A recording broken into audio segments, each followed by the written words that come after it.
Bonjour Svetlana. Bonjour Antonio.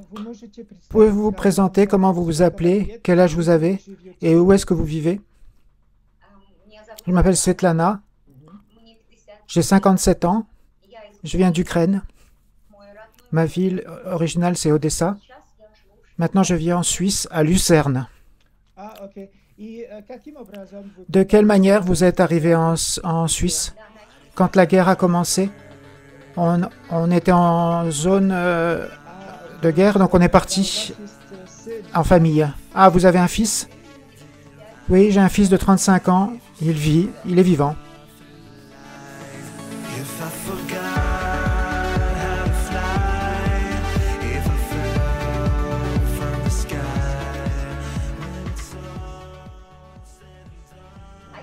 Il vit séparément de chez moi. Vous dites que vous êtes parti en famille. Avec qui vous êtes parti? Ah, on est parti avec la fiancée de mon fils et leur fille. Ah, toutes les femmes sont parties. D'accord. Pourquoi vous avez choisi la Suisse? Ah, c'est tombé comme ça. La Suisse proposait des bonnes conditions. On avait une certaine liberté, on peut dire ça comme ça, en Suisse. Et comment se passent vos journées à Lucerne, en Suisse? Merci, ça se passe bien. Je peux faire, mais ce que je préfère faire, je enseigne le yoga, la yoga thérapie, spécialiste des pratiques du corps, et j'ai un salon de massage. Un salon de massage. Oui, j'étais massagiste. Et aussi, comme en bénévolat, je fais du yoga. Je fais des cours de yoga. On a réussi à s'adapter à une nouvelle solution. Ça permet d'enlever le stress, le yoga. Ça permet aussi d'avoir confiance en soi pour la suite.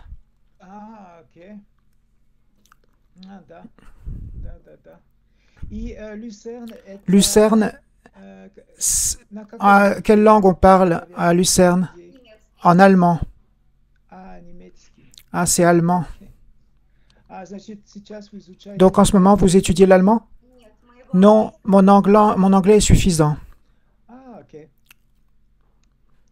D'accord, parfait. Et de quelle manière vous avez trouvé notre agence? C'était par hasard ou c'était du bouche à oreille? Non, c'était votre employé qui m'a trouvé. Ça fait déjà longtemps que je suis dans votre agence. Simplement, je ne suis pas très active. Ah, donc vous avez déjà de l'expérience de communication avec des hommes? Je ne peux pas dire que j'ai une grande expérience de communication avec les hommes. Non, à travers l'agence, non, absolument pas. Là, il y a mon enquête. Je suis ouverte à faire des rencontres. Mais probablement, j'avais pas le temps avant. J'avais toujours des nouveaux projets que j'ai tout le temps. Il y a des choses que je veux créer, que je veux faire. Je préfère la vie réelle que les rencontres virtuelles. Je vous dis les choses honnêtement. Ah, la vie réelle plutôt que la virtuelle. Mais parfois, le virtuel peut vous conduire à une vie réelle. Oui, j'espère. C'est ce qu'on réalise dans notre travail, dans notre agence. Le virtuel devient du réel. Simplement, l'Internet, ça aide les gens qui sont dans des endroits différents de pouvoir se rencontrer. Oui, je suis d'accord, ça donne plus de chances pour les rencontres. Quel genre d'homme vous voyez à côté de chez vous dans la vie réelle? Comment doit-il être? Actif, il fait du yoga? Quels critères pour vous sont importants? C'est une question difficile. On ne dit pas quelle robe tu veux acheter ou quelle maison tu veux acheter, quelle voiture tu aimes. C'est une personne réelle. Je dirais comme ça. Pour moi, ce qui est important, c'est ce que je vois. que l'homme est une figure sportive. Pour moi, c'est un signe qu'il fait attention à lui-même, à sa santé. Il a des forces, au moins des forces de volonté. Et pour moi, ce qui est important, que l'homme ait des hobbies ou des intérêts.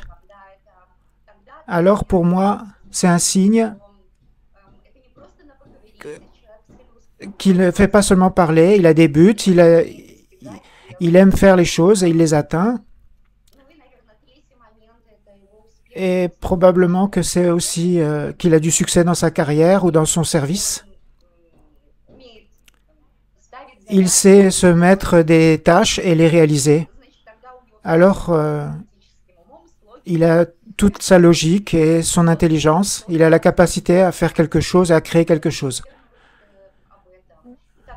Alors, je pense que ce type d'homme va me respecter mes intérêts en conséquence.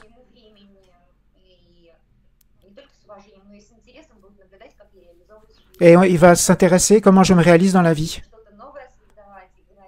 Et on aura des choses à parler parce qu'on aura des choses à créer, des choses qu'on aura créées.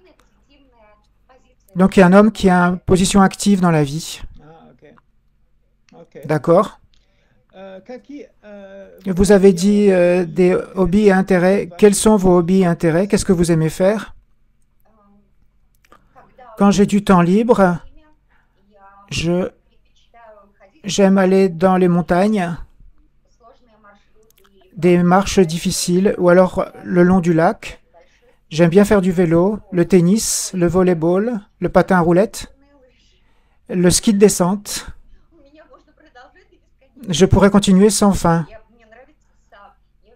J'aime beaucoup les relax, les sports actifs, les danses, les concerts, le jazz classique.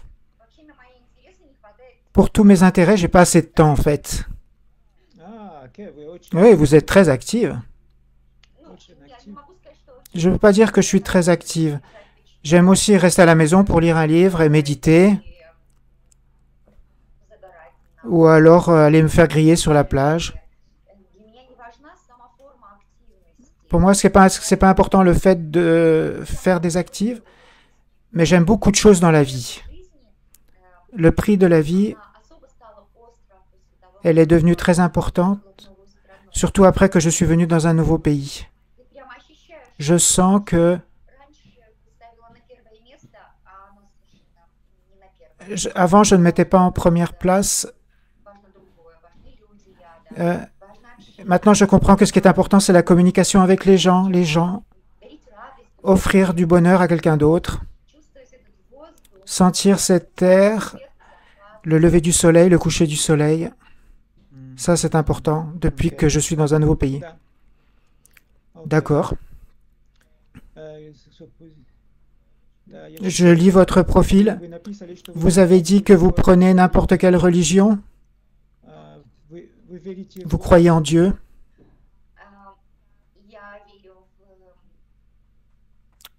Je crois que...